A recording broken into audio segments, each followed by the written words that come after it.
Good afternoon, everyone. Appreciate you joining me for the live stream. Let me know if everything is good on the audio. It always gets a little tricky sometimes when I bring somebody on with me and just kind of set this up last minute. I was working on a sermon and lost track of time. So I kind of threw it all together in the last second. And I'm hearing a weird audio thing. It's always. Oh, there it is. There we go. All right, I think I fixed it. So, all right. So anyway, I have Brother Paul Wittenberger with me, and he is in Jerusalem right now as we speak. So that's pretty cool. And we are going to talk about the trip to Israel. And I just got back Friday night, and I am so glad to be home. But it was a great time. It was a fantastic trip. But anyway, every time you make any kind of noise, it's doing this weird skipping thing. So hopefully this is all going to work. But anyway, go ahead, Brother Paul, and if you want to just give everybody an update on what's going on over there right now. Well, I had the bright idea of taking a 40-day trip to Israel. And so if you're hearing this for the first time, you think, wow, that sounds like a really long time. You're right. 40 days was probably a little too long. Yeah. And so, but we're getting a ton accomplished over here. The reason I decided to do such a long trip is because I was trying to meet up with a tour group that was in early December, and then I had a lot of other stuff to do. So luckily, everything has worked out perfect so far. We got all the footage we needed from the interviews, and now right now we're getting a lot of drone shots of the city of Jerusalem and of Israel itself. So this is super cool that we are able to fly a drone in Israel. And it was the first day the drone showed up, we went to turn it on, and the whole map of Jerusalem, the whole area, pretty much all of Jerusalem is a no-fly zone for drones. And it was blocked off bright red saying you cannot take off your drone. So she tried to start up the drone wouldn't even start up, even though we did get permission to fly the drone prior to coming. So I was panicking a little bit inside, but then we called the company, we faxed them over all the documentation, and they unlocked the zone. So we have been flying and getting beautiful shots of Jerusalem, shots I've never seen. So this film is going to be not only great content, but it's going to be visually stunning as well. Yes, and it was I can't wait to see what it looks like. And it was hard getting shots with a good camera, because that was one of the big challenges we had. Brother Paul's got this big fancy camera, and everyone would freak out every time they saw it. And you're not allowed to film professionally pretty much everywhere, but we managed to still get away with quite a bit. So I'm really surprised that you got permission to fly the drone. Right. Yeah. But it's God, honestly, because they give very few permissions over here. And so everything about this trip is just really working out. Yeah. So if you have any questions too about the trip, the documentary, we're gonna be showing some pictures and a few videos here in a little bit. Just leave them in the live chat. We'll try to answer those for you. But I saw Hank Hill. He asked if you had interviewed Rabbi Singer, and you did do that, didn't you? How did that go? Yeah. So we interviewed Rabbi Singer, and we also interviewed another professor for the documentary, but it's actually not going to go in this documentary, I'm pretty sure. So most of that footage will go into a future documentary. because we kind of we went back to the original concept of the film. We decided that the film was a little too much, and so we've cut back a little bit, and we're trying to make the film more simple, which I think in turn will make it a much better film. But yeah, the interview was probably the best interview I've ever been in. It Cool. was pretty intense. Yeah. Yeah, so that's the thing too, and we knew that after we went to Israel that a lot was probably going to change. And that's one of the things I've been talking about, and I just kind of wanted to share some of this with everybody. But you know, you never know what's going to happen in interviews when you actually get over there, and so it's real easy to kind of have a plan, but there were several things that I was kind of expecting that didn't turn out as I thought they would. For example, I just had a lot of letdowns on this trip.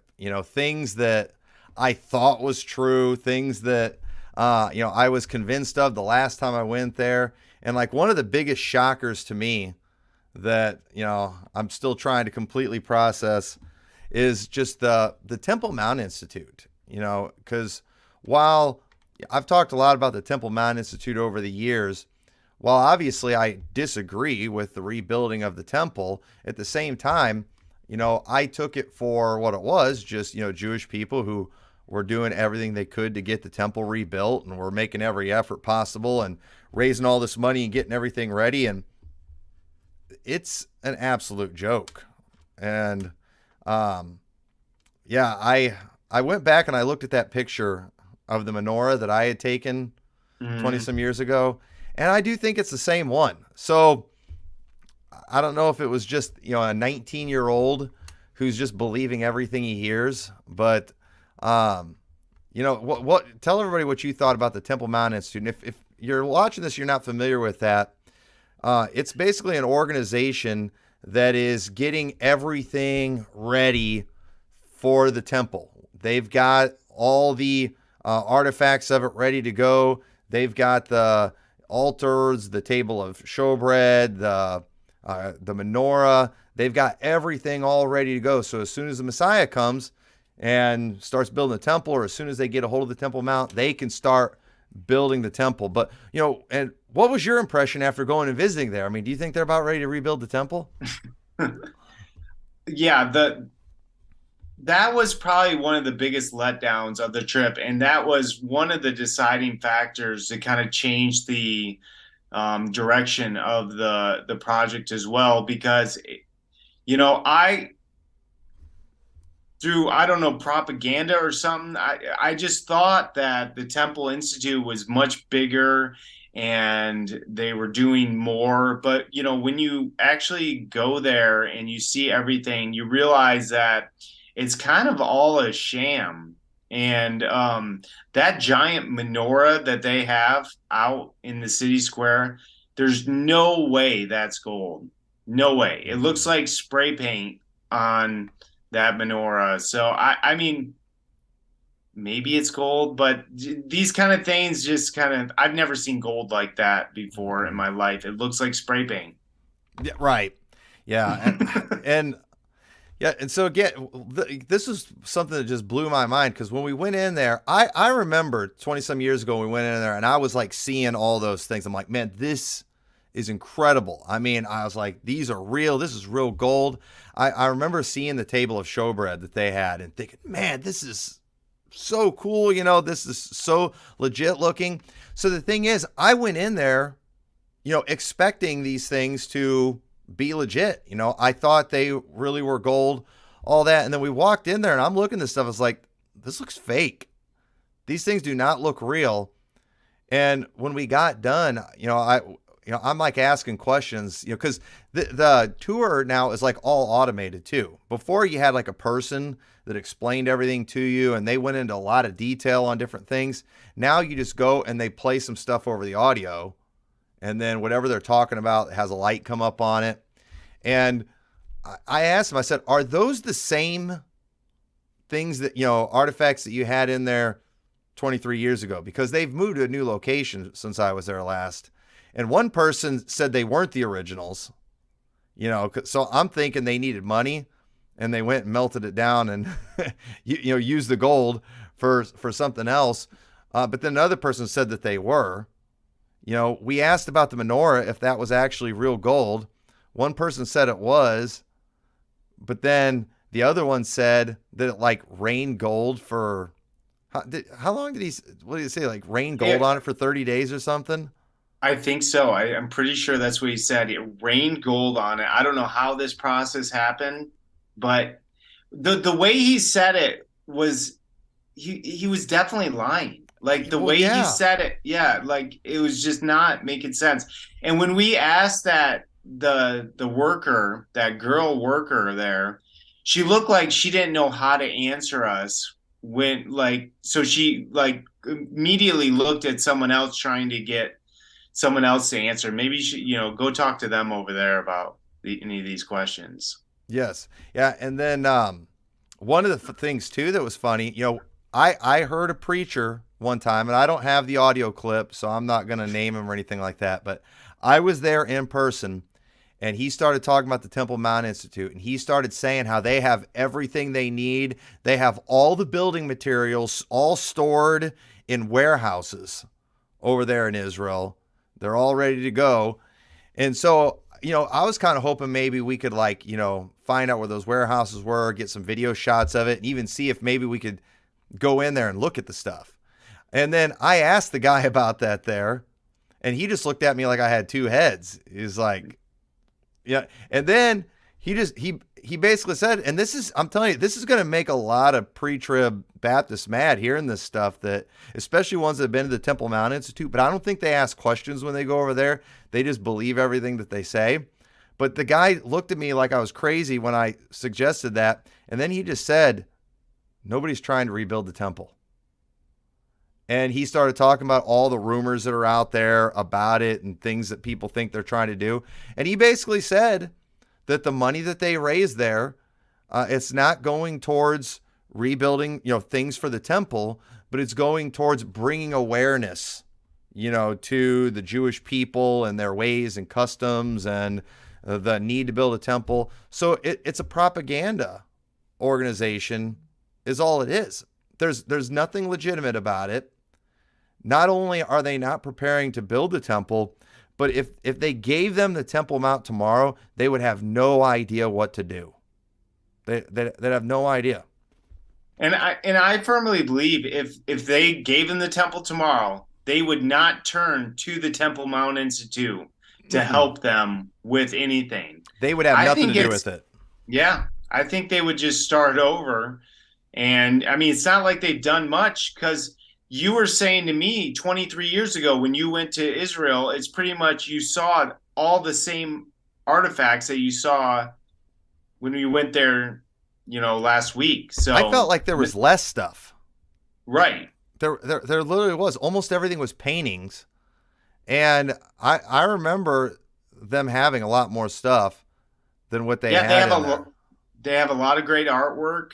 Right. A lot of great art. They spent a ton of money on a lot of paintings, but that's pretty much all they have. Yeah. But they've not gotten any closer in 23 years.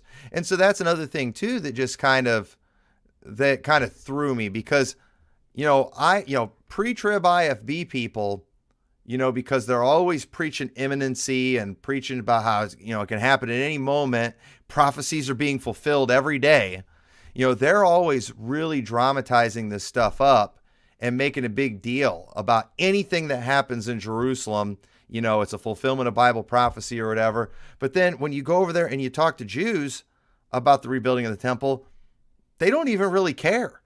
They're not trying. They want it to be built someday, but they don't believe it will be built until the Messiah comes. So the thing is, they don't even have to get anything ready, because it's all going to be miraculous when the Messiah gets here and everything. And he'll make sure it's all taken care of. But then, that one younger guy we talked to, he's like, I don't even think it'll be in my lifetime. He doesn't think it'll be anytime soon where they're going to have, be able to rebuild the temple. So, I mean, that was a shocking letdown to me, the stuff that I found out when we went to the Temple Mount Institute. I mean, Right.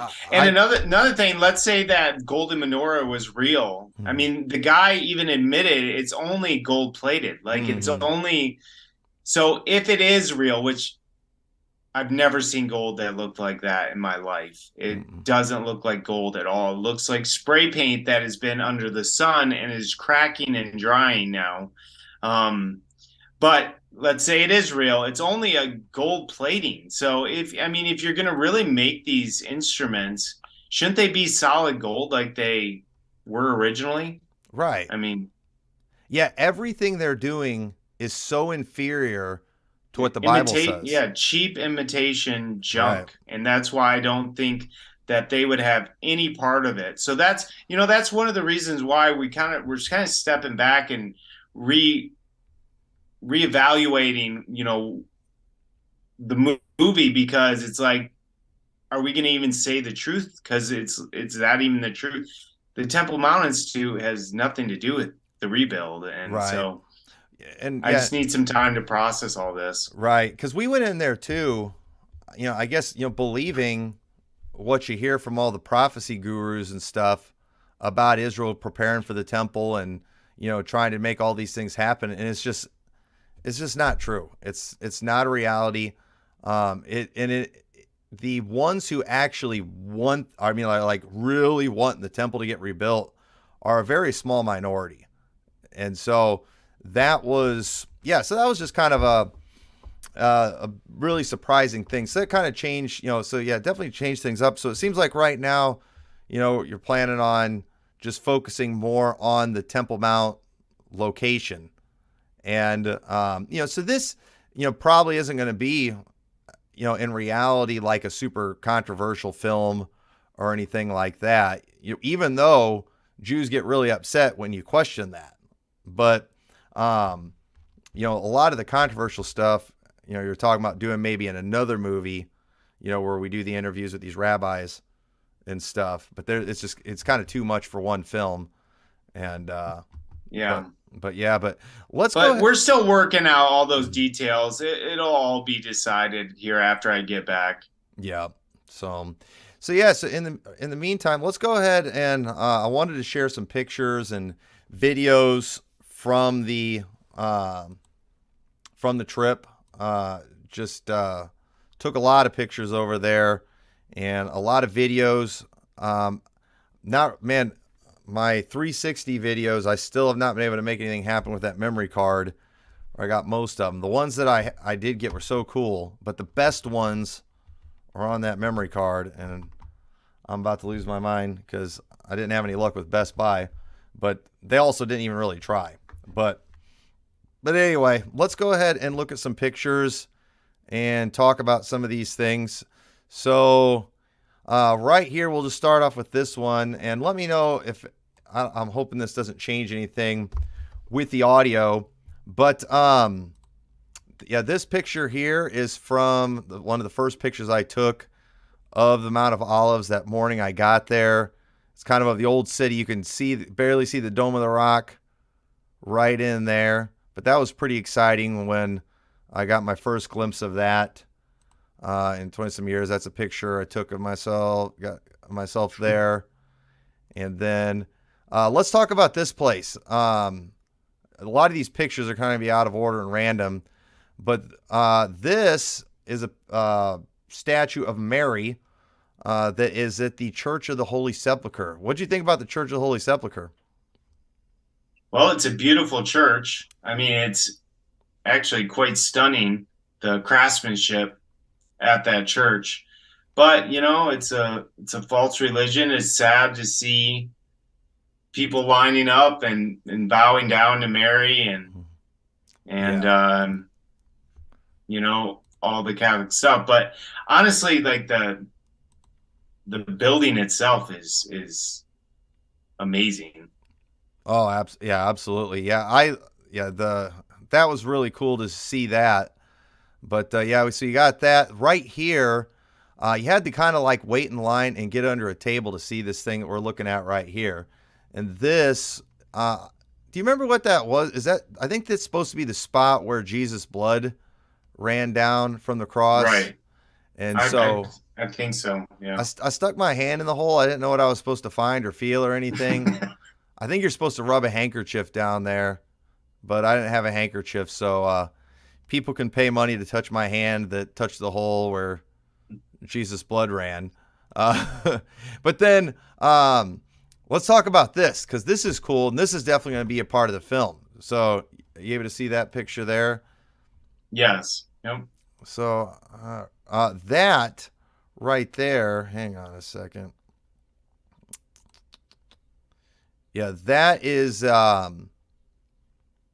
part of the what they call Temple Zero. So tell everybody a little bit about Temple Zero. Right, and they're calling it the Melchizedek's temple, something like that too, as well. But this is a discovery that they made in the city of David that is pretty fascinating.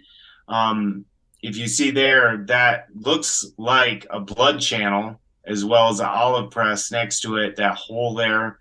Um, so, is it the first temple? Is it Melchizedek's temple? No one really knows, but it is interesting these things that were found there that do look like animal sacrifices were taking place.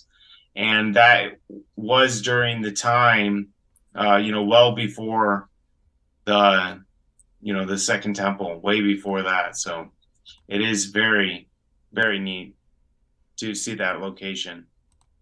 Yeah, it is. Yeah, so they think that was kind of like probably the slaughter area for the animals.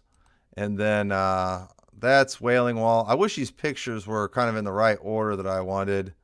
I think that's the only picture we got together while we were over there. Here's me with some Israeli soldiers. I think I wanted to find the pictures of the, well, everybody knows what that is, the Dome of the Rock. I'm just going to skip through some of these. Paul at the Dome of the Rock. There's the menorah. Let's talk. Yeah, so this is the menorah we were talking about. This is supposed to be solid gold right here. Oh, hang on a second. I'm just seeing myself. Yeah, you know what? I'm sorry, folks. I had it on the wrong thing. I got too many things open right now. All right.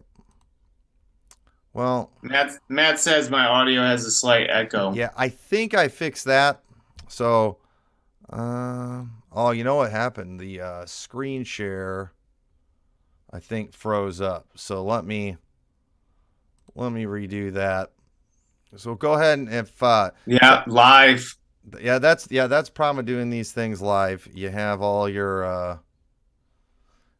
Well, this film has really been an amazing experience to work on, and I'm very proud of how it's turning out. It's definitely going to be one of my best films, if not my favorite film to date. We got some amazing time with Robert Cornuke, and he spent some time with us for 2 days, and we filmed a couple scenes. We're also filming a lecture in January that he's giving in Arizona, so that should be a good lecture. That should also be the last filming we do for the film. But I mean, I truly believe I have a film that's done right now. I just need to get some more B-roll shots, more pretty shots. But other than that, I mean, I think we have all the content we need to make an amazing film, which is exciting because before we came here, I wasn't, you never know how it's going to all turn out. And it's just turning out fantastic. And I can't wait to see how it all comes together when I get back. yeah. So, well, here's the menorah. I can't figure out how to get you out of the background. I don't know why you're still in the background like that. But yeah, if you look at that, I don't think that's solid gold. I think that I need to get some really clear HD shots of this. Yeah, I think they're pulling our leg. But yeah, this is the Damascus Gate. I spent a lot of time around this area. It was kind of cool over there. I got a cool 360 video there too, but it's on the one memory card. This is the Protestant version of Golgotha.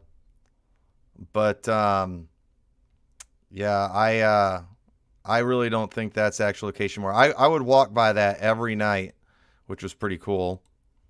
And then, It's hard to know what is the real location. I mean, everything's changed. The landscape has changed so dramatically in the right, last 2,000 years. It's hard to. yeah, there's a cool shot showing the camera that intimidate everyone. This is the inside here. I had never even seen a picture of this before.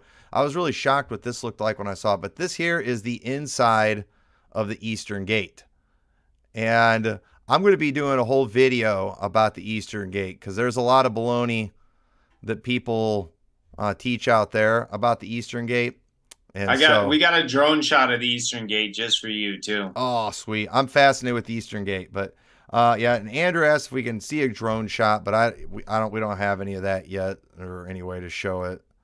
But yeah, just but just when I saw that picture, saw what that looked like, it really blew my mind. So here's when we were at the Wailing Wall on the inside part. A lot of people aren't familiar with this, but I got a really cool 360 video of the Wailing Wall that you need to go look at if you haven't watched yet on my YouTube channel, especially if you have an Oculus. It's really cool to look at that. That's you with the at the City of David, I think. Yeah, so tell everybody about this place right here. This is connected to that area where we believe the temple is.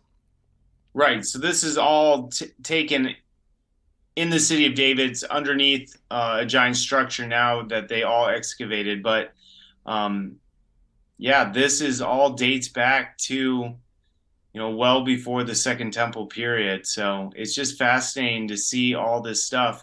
And this whole hill, this whole city of David, if you look at the old late 1800s, early 1900s photos of this location, it was just a hill covered in dirt. Mm-hmm. And I read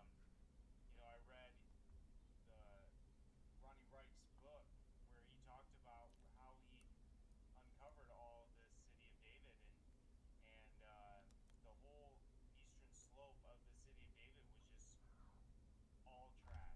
Mm-hmm. They had to dig through all this trash to find all this gold underneath because it was all plowed like a field, like the Bible said. Yep. Yeah, everything that you see right there behind me, that was all deep underground. And so, okay. Trash covered the whole thing, so they had to dig through a bunch of trash, a whole mound of trash to get to that. Okay. Let me know if I fix Paul's audio, everyone, because said I'm a lot of stuff's happening on here, but hopefully this is working out good. But yeah, this is me at the Garden Tomb, the updated picture. There's Paul at the Garden Tomb. But you know what? And this is going to make a lot of people mad too. I don't think that's a Garden Tomb. Why can't I get this audio right? Let's see, we have you. So all of a sudden now, okay. All right. So here, I'll just do some quick commentary through here because then when the pictures are up, we're having problems with your audio. But right there is Robert Cornuke. Paul was talking about him. He is a very interesting individual. Has a book about the Temple Mount location being in the city of David. And super nice guy. I really enjoyed getting to spend some time with him. Here he is in that, what they call the altar Melchizedek or Temple Zero with Eli Shukran, who is one of the main guys that excavated all this, I believe, if I'm not mistaken. And he's another interesting guy too. Have you been able to make that interview happen with him yet? Yes, we locked it down. It's happening on the 18th. Awesome. I ran it. So what's funny is since hopefully people can hear me, but since we were there, I've ran into him in random spots 6 times, 6 different locations. I've ran into him. So every time I run into him, like, we gotta book this date. Let's do this. Let's do this. And so we finally got a time and date. Cool. All right, I think I figured out what was going on with your audio. So bear with me, folks. This is what I need, like a professional, like technician, to like do all this stuff, so I can just focus on talking and things like that. But yeah, so let's look at a few more pictures. But yeah, I really enjoyed listening to him and hearing what he had to say on some things. So a few more pictures. It's just another picture of the two of them. That was one of the I Stand With Israel white American dudes at the Wailing Wall that just kind of annoyed me. Here's me. I'm not seeing it. I'm not seeing it. All right. Why are we having issues with that again? All right. Well, hang on a second. All right. For some reason, it likes to free that screen share thing I'm doing. It's like to freeze up on me. But I'll redo that again. Well, let's play some videos. I do want to show that picture, though. I'm going to play a video, a couple of videos, and then we'll kind of go to some of these pictures.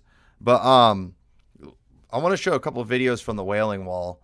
But the behavior at the Wailing Wall is so disturbing. Just the worship of the wall, the kissing of the wall. I kind of got this guy, this one video we're going to watch here real quick, on the tail end of him having an intimate moment with the wall. But it was kind of disturbing. Watch this, but check this out.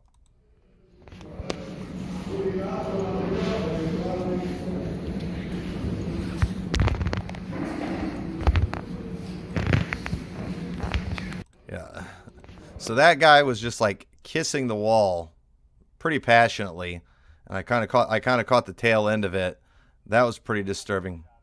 Yeah, I noticed you had your camera right out, but then they had this other guy that was pretty funny. He came in there, and I don't know how to say this without being real offensive, but he looked kind of crazy. But then his behavior, it kind of backed it up. So here he is dancing in prayer, I guess, to the wall. So check this out.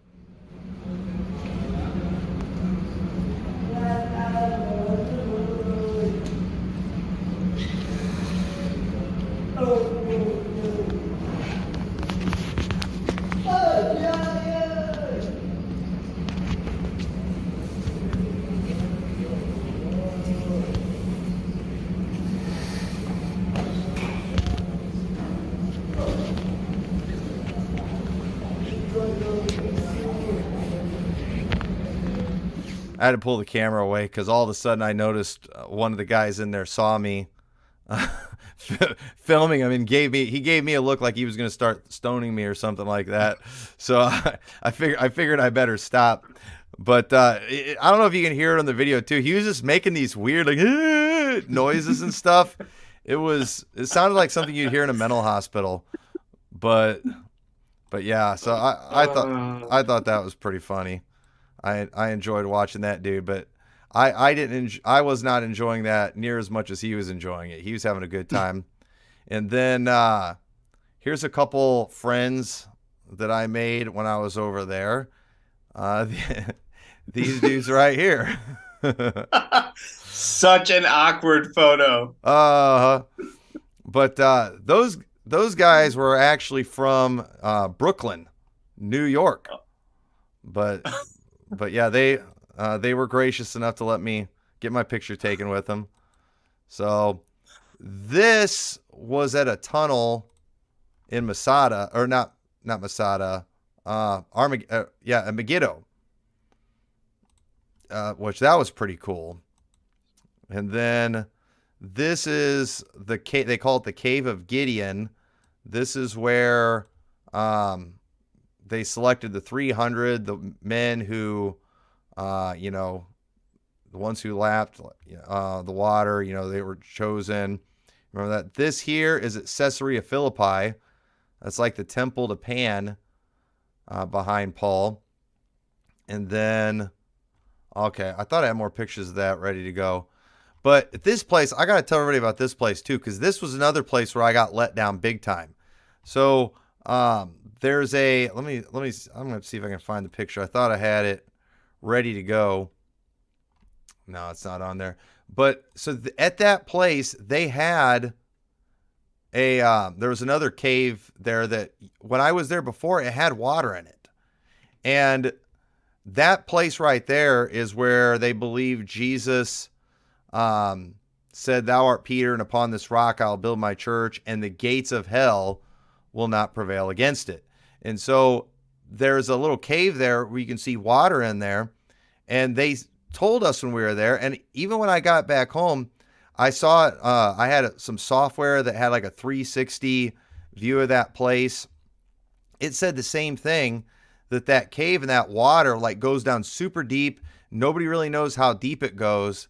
And like people back in ancient times, they believed that it was the entrance to hell or the gates of hell. I must not have taken a picture. I must have only done video of it. But when we went there, they had drained all the water. And the water was all drained. And you know what? It wasn't that deep. And so when I saw that, I'm like, I was just devastated. I always was kind of fascinated with that spot. I thought it was so cool. And I was like, why don't they send a camera down there and see how far it goes and stuff? And then and I realized they knew. They just tell you things that are cool when you go over there, knowing you're not going to fact check them. You're not going to do anything about it. But nobody ever believed that that was like an entrance to hell 2,000 years ago, because anyone could have jumped in that water back then and touched the bottom and seen that it wasn't that deep. And so, yeah, if that.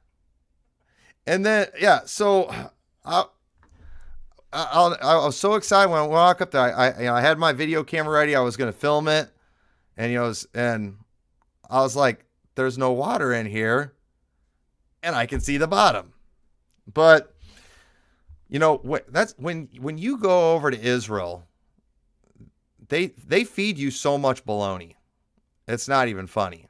And the tour guides feed you baloney, and you know what? Pastors feed baloney. I think they just repeat stories. Somebody tells it, it goes over good, and then it gets repeated. The story gets improved, and the truth is, it's just all kind of a joke.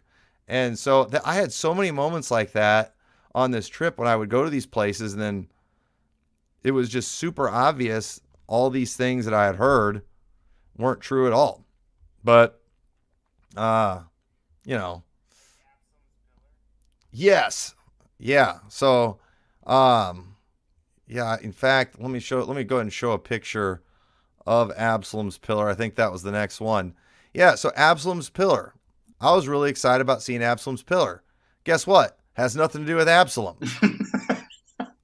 This was built like 500 years after Absalom. It's still cool. It's dates, it's back to the Second Temple period, but has nothing to do with Absalom. This is a cool shot here too.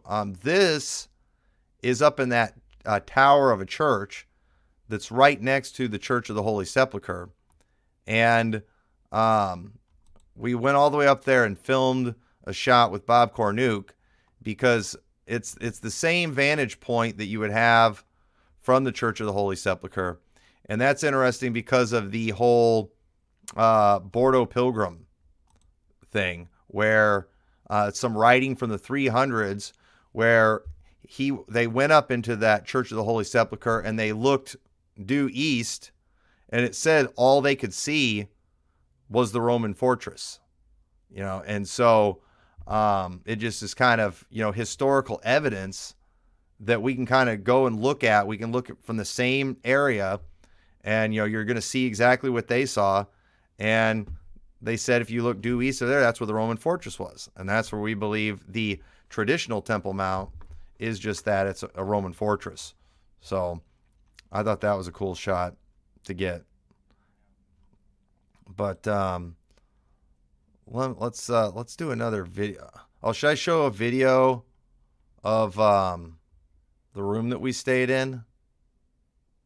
I had sent this to my wife just so she didn't think we were having too good of a time over there, because my wife's picky about hotel rooms and things like that, and we weren't staying in in rich, fancy hotel rooms while we were over there. All right. This is just gonna probably pop up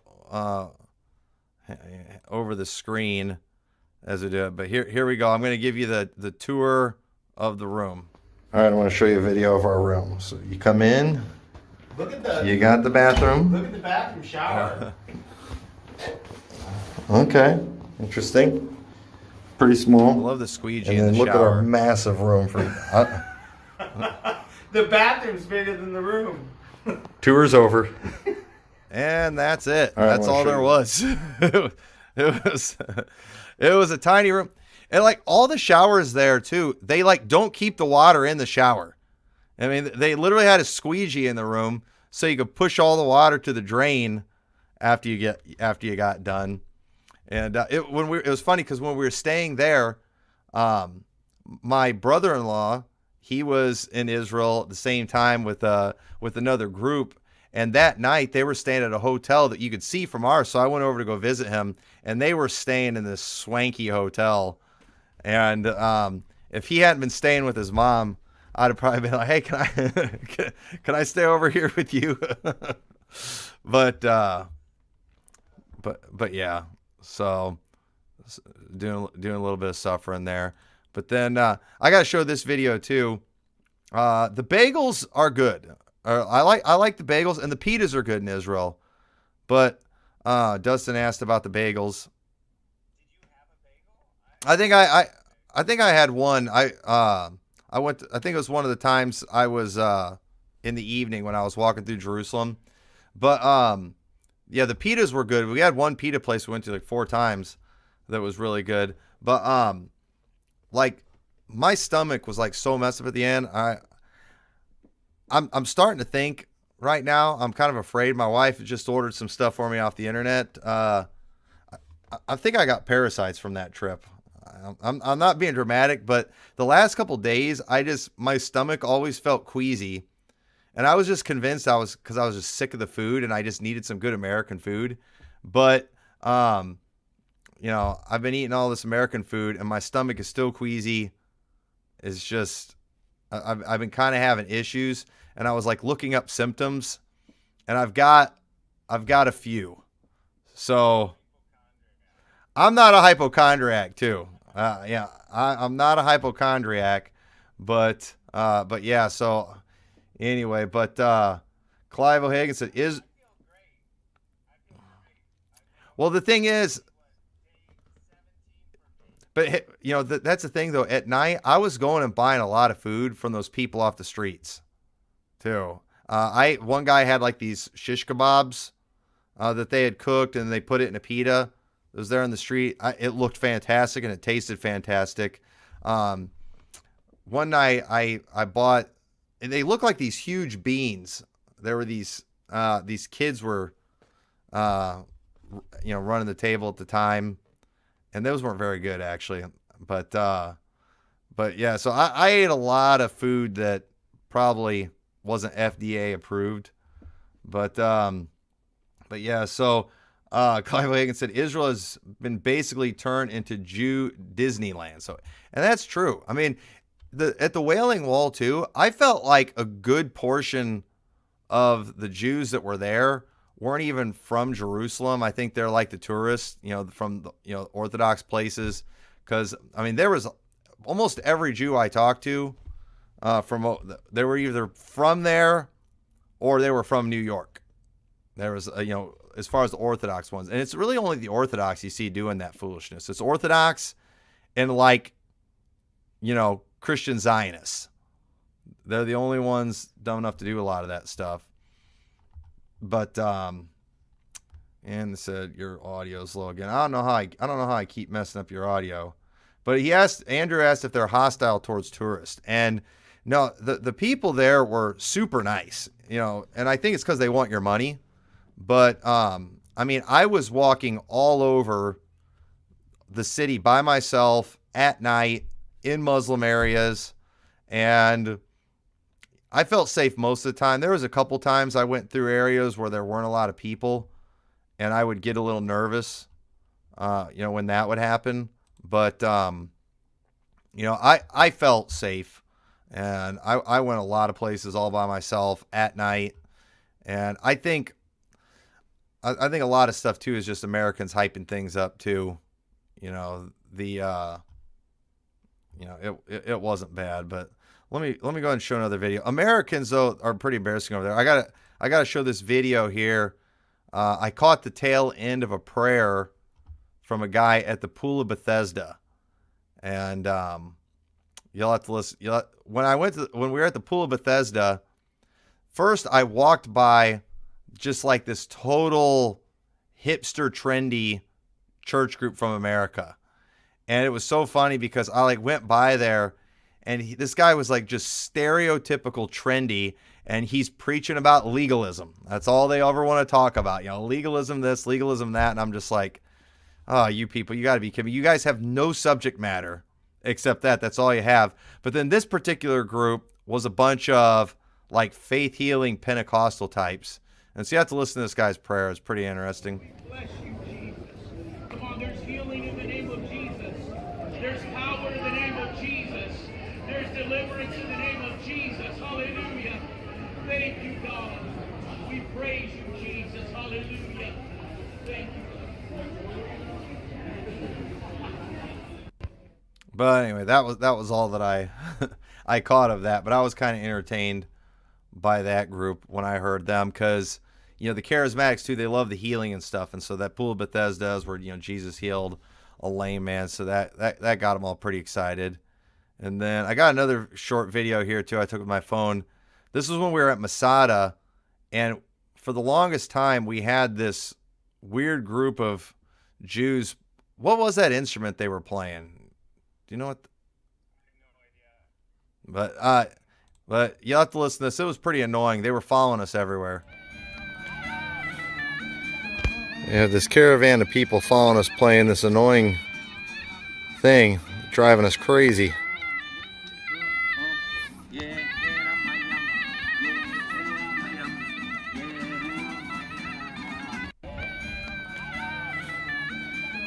Yeah, this caravan of people following us playing this annoying thing, driving us crazy.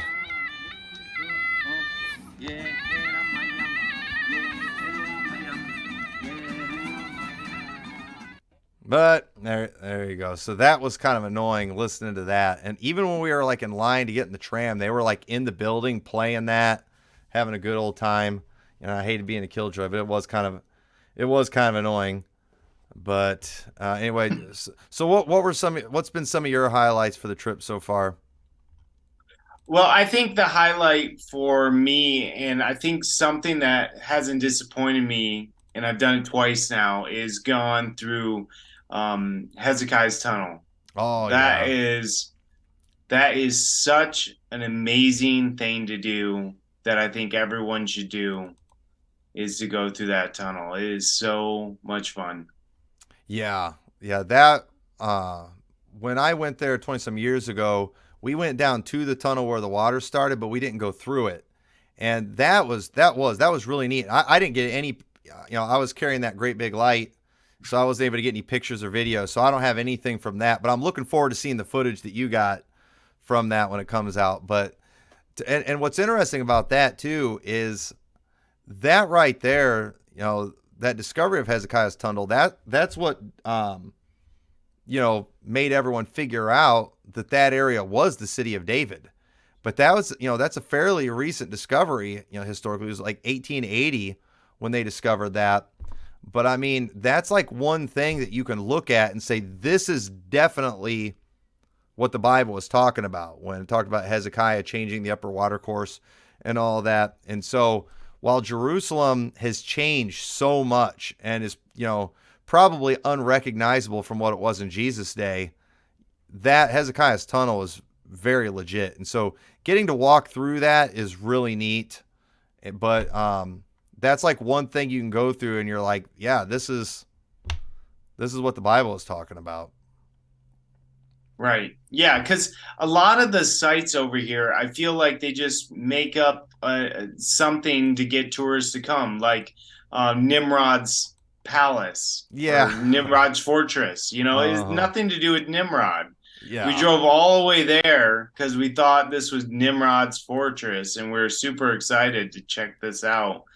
And then it's like, no, it has nothing to do with Nimrod. Yeah, because that was funny because I hadn't even heard of that.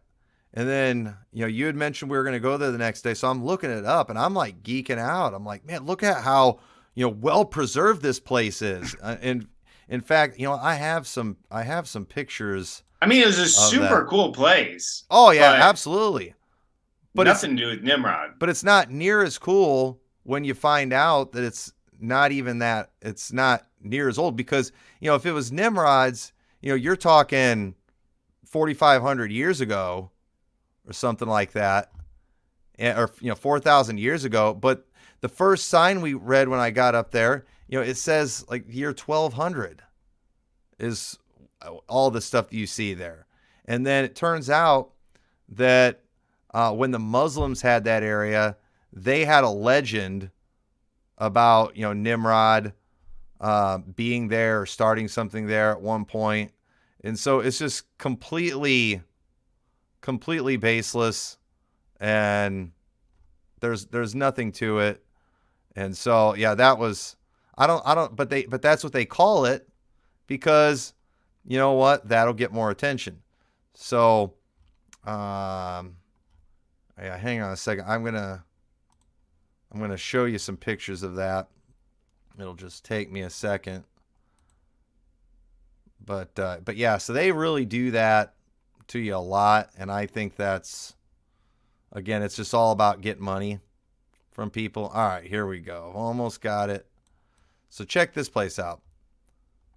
So this was from one side of it.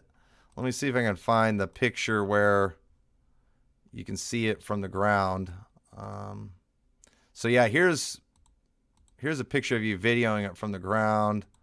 That's it behind me. There we go. But it looks really cool, from down on the bottom. And then there's an amazing view up there.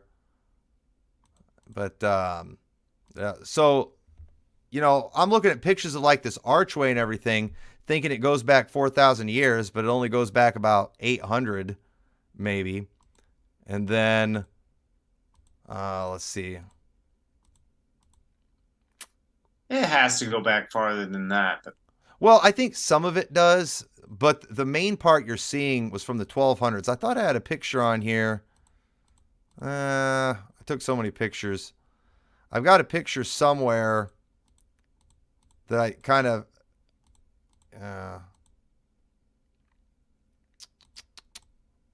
oh, here's me with the UN troops. Well, I can't find the picture, but no, there was one spot where you could see where they had pulled some blocks out, and they had obviously built over. So, they would always build over these old cities. So there's a lot of places like that. When you see them, there's older stuff right underneath it.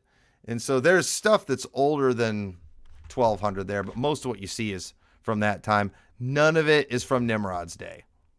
So, that was just kind of a disappointing thing. But yeah, and then let me show you. This was really cool too. So at the city of David, this was a tunnel that leads from there, and it goes all the way to the Western Wall underground. I had another cool 360 video of that might be gone, but what it's time? not gone. You can recover those. I better. Okay, that's Garden of Gethsemane there. But that was pretty neat getting to see that. The city of David stuff is really cool over there. They've got one really big area that's all excavated that you can see, and there's just so much stuff. There's so much stuff in Israel that's to be found, that's all still underground. They'll never quit digging stuff up there. Yeah. So, but any other specific highlights or favorite moments that you had? No, I think, being here for such a long time really gives you a feel for the country. and kind of really just let you see it more for what it is. And it Mm-hmm. seems like it's just kind of like a Disney World, you Mm-hmm. know. And a lot of this stuff is not even legit, even though a lot of cool stuff did happen here. Um, you never know about any of these sites. Yeah, I mean, I do. I think when you hear the stories of how they found them and how they Yeah. determined, it's really disappointing. And like one thing, I didn't even know. I didn't even know this was a thing there. This was right by the Garden of Gethsemane. So we had that one day where you dropped me off at the Garden of Gethsemane. I was just going to walk back and go see some stuff. But I walked by this one area. I saw a lot of people. And this is the Tomb of Mary. And I really want to get the 360 video that I took of this place because it was so cool. But this place is like creepy and it is so Catholic. But you like go way down the staircase. I mean, this goes way down underground. I still haven't taken the time to look up when it was built and you know, but I mean this obviously is going way back in time, and that's Eastern Gate. But I only took this one picture inside there, but there's like all this Greek Orthodox Catholic stuff everywhere. But I went in there, me and you, we went in there, and you had all those priests that were in there. It was only priests. We were the only people in there besides the priests at that time, and they were singing their weird Latin chant stuff. And then they got mad that we were filming them. But I really want to be able to show that video. It was pretty cool. But Yeah.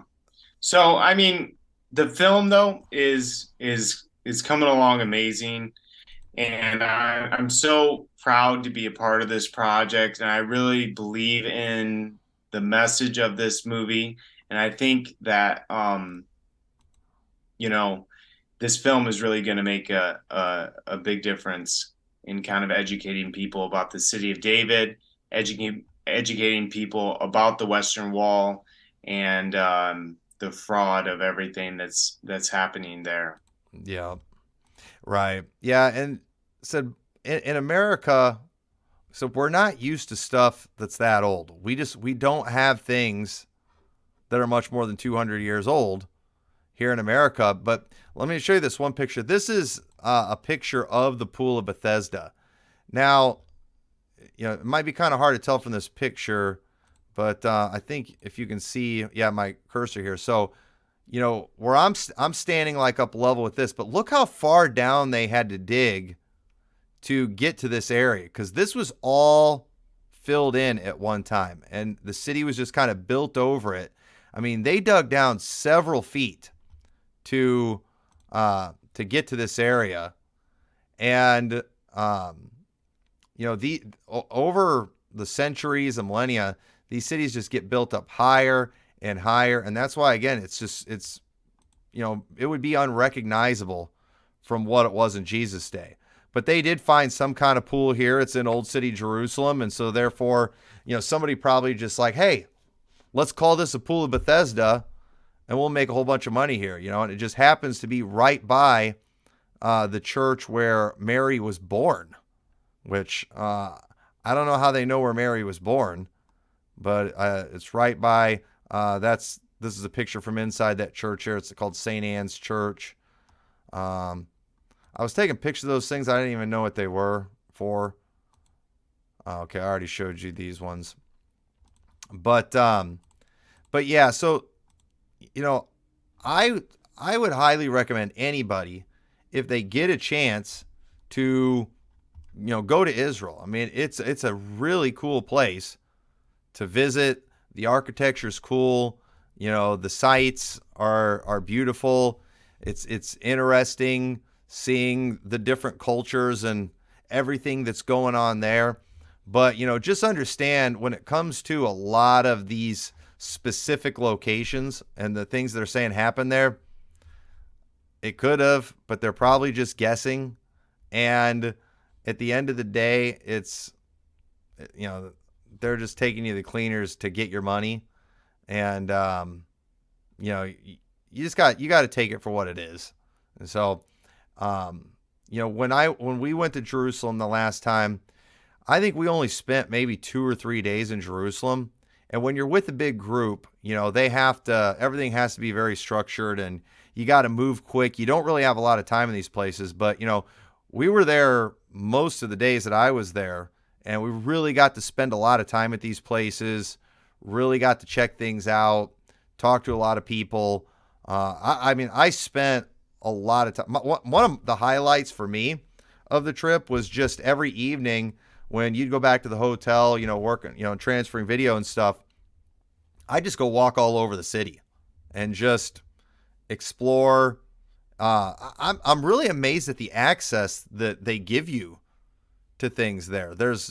Things aren't real regulated there, and they kind of let you have the run of things. And but yeah, so when you get a chance to really look at things, ask questions, talk to people, you find out a lot of stuff there's a lot of baloney. But right. Yeah, and that's why I loved Hezekiah's Tunnel so much, because there's actual proof that was Hezekiah's Tunnel. Mm-hmm. And so when you go through that, it really kind of hits home. Yeah. More than the other sites. Yeah, exactly.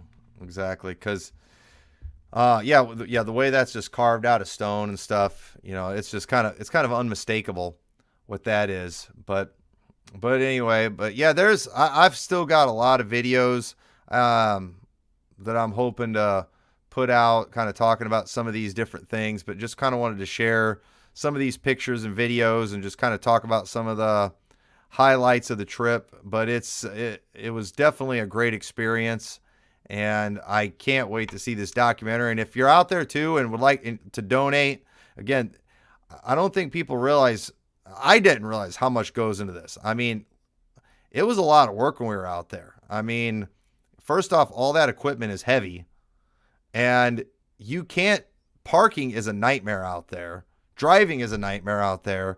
And so the amount of walking we did, I wear a Fitbit, and every day we were getting like 20 to 30,000 steps in, which is a lot of steps. And then a lot of that is hills. I mean, you are walking hills all the time.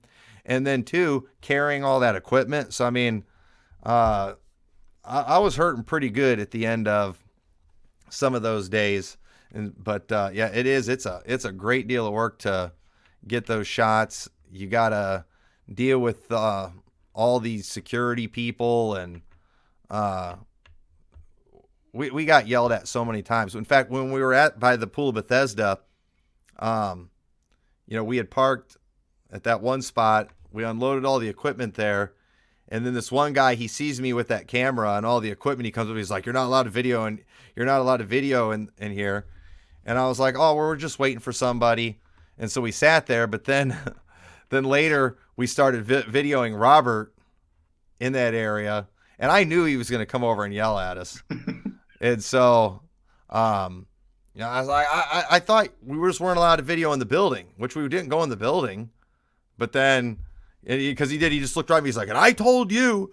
And, but yeah, so, you just kind of play dumb. We had the one guy at Caiaphas's house, the African guy who. Well, it's about endurance. Like, because if like going to the Western Wall, the first day I went to the Western Wall, I took my huge camera, the tripod, I got right in.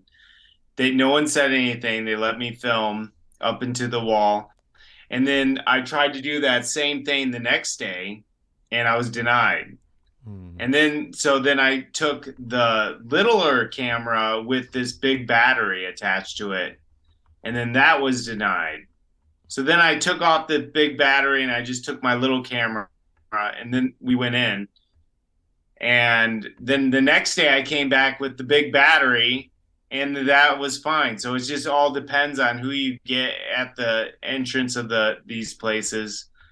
So you just keep trying, and if they say no, you don't. We went to the mosque 3 times and failed twice, but we got some stuff the 3rd time.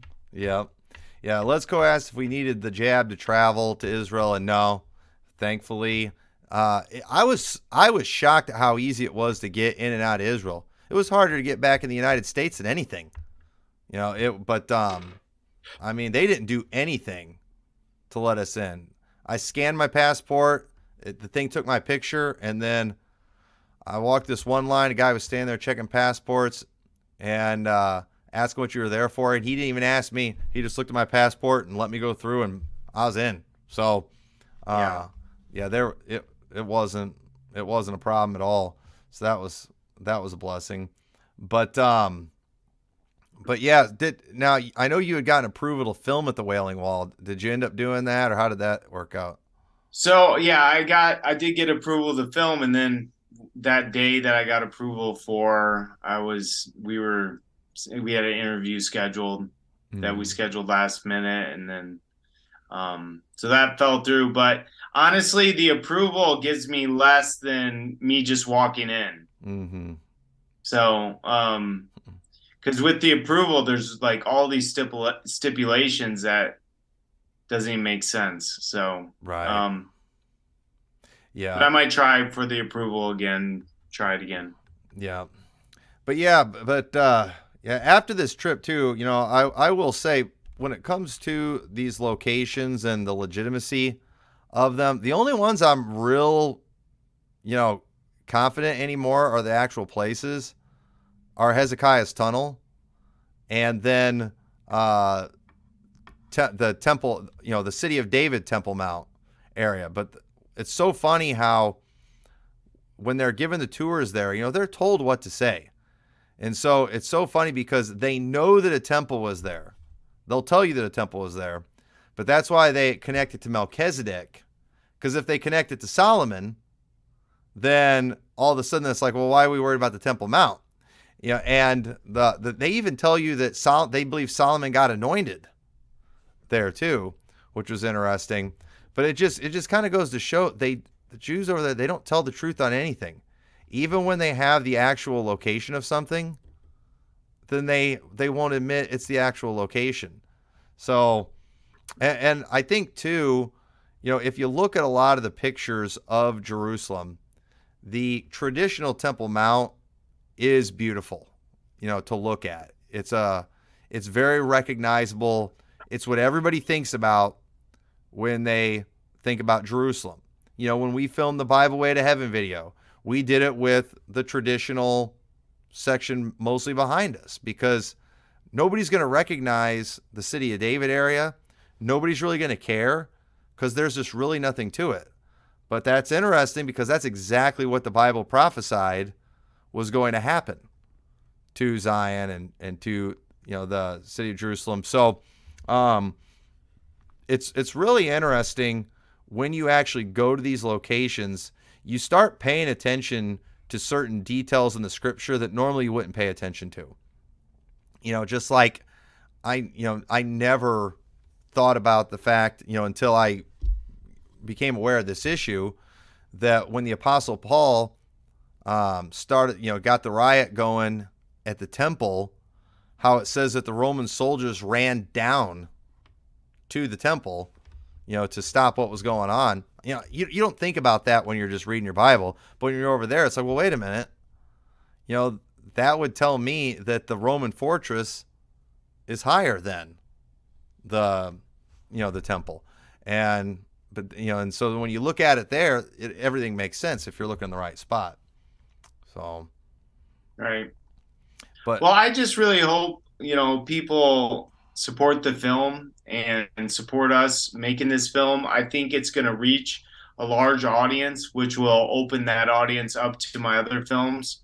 And so I think this film has a potential to reach a really large audience of people. And so I encourage everyone that's watching to go to our framingtheworld.com and to donate to the project and support us. Now's the time to do it, because this is the big push to get this thing filmed. Yeah. And the one thing too that I'm excited about in the film too, that some of the stuff that we covered, on the videos too, that a lot of people don't think about a lot. But first off, just the whole idea of why we shouldn't support the rebuilding of a temple, why it's a bad thing. And a lot of people, they don't understand the doctrinal significance of all that and just how bad it is for them to build a temple, because it is something that God finished with. And even though most Christians today, understand that, we don't need the temple and all that kind of stuff, they don't understand how wrong it is to build something like that. They don't see that as a rejection of Christ, which is exactly what it is. And, and so I think we did a good job of explaining doctrinally, first off, why the temple was destroyed too. Because that's another thing people don't talk about a whole lot, is why God had the temple destroyed, why God had Jerusalem kind of wiped off the map and in reality forgotten. There were specific reasons for that. And so, it's, I think there's going to be some doctrinal aspects to this that a lot of people just haven't thought of and haven't really been taught, that hopefully this will kind of help wake people up to some of these things, and then help them too just kind of get their heads screwed on straight when it comes to a lot of this doctrinal stuff. Because you have your dispensational, crowd too, that talk about how after the rapture, they're going to go back, God's going to go back to an Old Testament economy, is literally what they say. And that is just not true. That is just 100% false and contrary to so much scripture. And so I'm hoping this film will help people understand some of those things a little bit better. Yeah. And it's going to be a great film. So yeah, I'm excited for it. But yeah, and I think the visuals and everything too, I'm hoping it'll kind of inspire an interest in some of those things over there, because it's not everybody's interested in the geography, in the actual locations. It's something that, a lot of people just never really thought of. They're not that interested in, but it's something I'm fascinated with personally, so obviously, not everyone will have an appreciation for that, but a lot of people will. And, the fact that they have just millions of tourists that go through there every year, just shows there is a lot of interest out there for it. And so hopefully it can be a help to reach a lot of these people, because I'm telling you, man, when you go over there too, especially when you're around the Christians, you just realize how little salvation there is in Jerusalem, how few saved people there are. And man, real Christians over there are a tiny, tiny minority.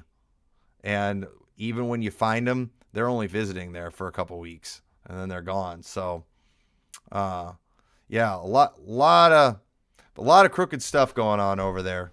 There's a lot more I could say about that. Just I got a lot of questions answered, confirmed a lot of things are as crooked as I thought. There's a lot of other things I'm still scratching my head about trying to figure out too, especially when it comes to churches and things over there. It's like something's goofy over here. But anyway, I think that's all we have time for today. But be watching for. I'm gonna continue posting things and videos and things that I took. I'm hoping to do like a short documentary myself, just from stuff that I filmed when I was there. And I just kind of want to talk about the spiritual bondage that's in Jerusalem, because it is sad what religion is doing to people in Jerusalem. And let me tell you, it's the same across the board with the Jews, with the Muslims, and with the so-called Christians. And it's bad what's going on over there. And I think more is being done in Jerusalem to lead people away from the truth than just about anything, and it's really sad. And I'm convinced, especially after going there, I guess one of the biggest things that is clearer to me now than ever before is that and I'm seeing more evidence of this in the scripture too, that not only did God finish with Jerusalem, but he wanted people to move on from Jerusalem. And there's even Christians calling on other Christians to kind of get the focus back in Jerusalem. I think that is doctrinally completely contrary to scripture, and I think that is very dangerous, especially when you see what is happening with Christians who have turned back to Jerusalem. It's a city of bondage full of lies. And so I'm hoping that if I can get the time together to put some material together on that from some of the footage and things that I got while I was over there, and just some things that I've learned from the scripture, and I guess and things too that are just more clear than ever. So my thing is going to be my own thing, but then I'm looking forward to hopefully you can get the second film you're talking about done from all these interviews you're doing with the different people over there. I think it's going to be real interesting. So Right. But anyway, so you can donate to the film if you're outside the US. I put a link in the description of this video, and if you click on that link, then you're able to give online. I'm not sure what is it that you use for that? Is it like a GoFundMe or a PayPal or? Yeah, you can. It's just through the website. It's a product on the store. You can donate there. You can do it through PayPal or a credit card processor. Yep. So click on the link of this video and be a part of it. So there's a lot to it. And these people over there too, they don't do things for free. You got to pay a lot of these people to get interviews from them, but they're definitely worth it. And the one interview I got to sit in on with Gideon, that was a fascinating discussion.